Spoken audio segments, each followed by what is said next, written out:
This is a read aloud of Chapter 23 of Stargirl.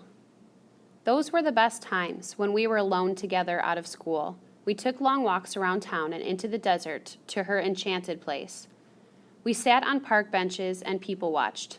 I introduced her to strawberry banana smoothies. I borrowed the pickup and drove us to Red Rock and Glendale. On weekends, we went to Archie's. On his back porch, we talked of 1,000 things and laughed and swooned in pipe smoke and ate pizza.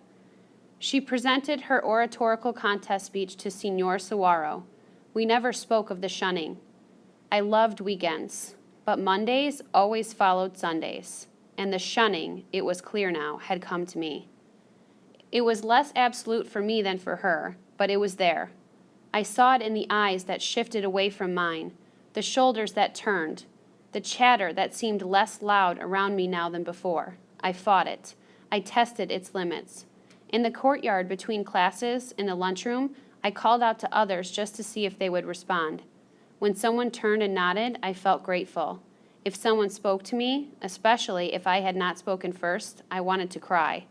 I had never realized how much I needed the attention of others to confirm my own presence. I told myself that the shunning was more painful for me than for Stargirl.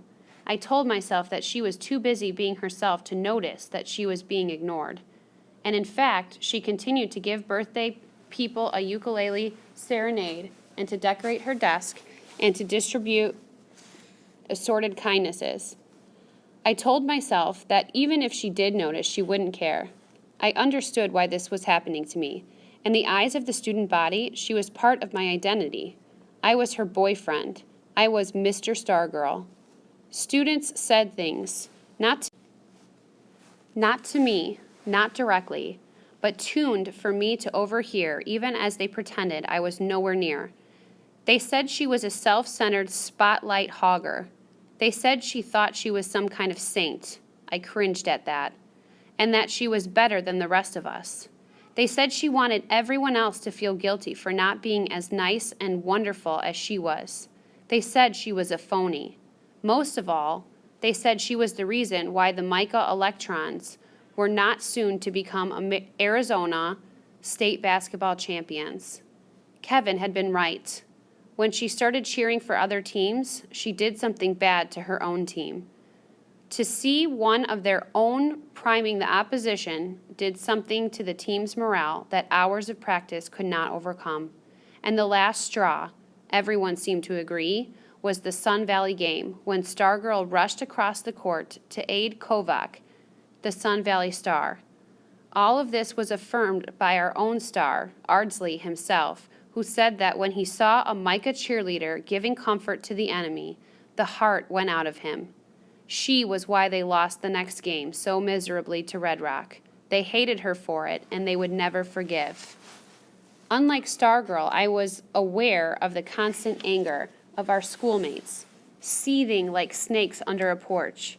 In fact, I was not only aware of it, but at times I also understood their point of view. There were even moments when something small and huddled within me agreed with it.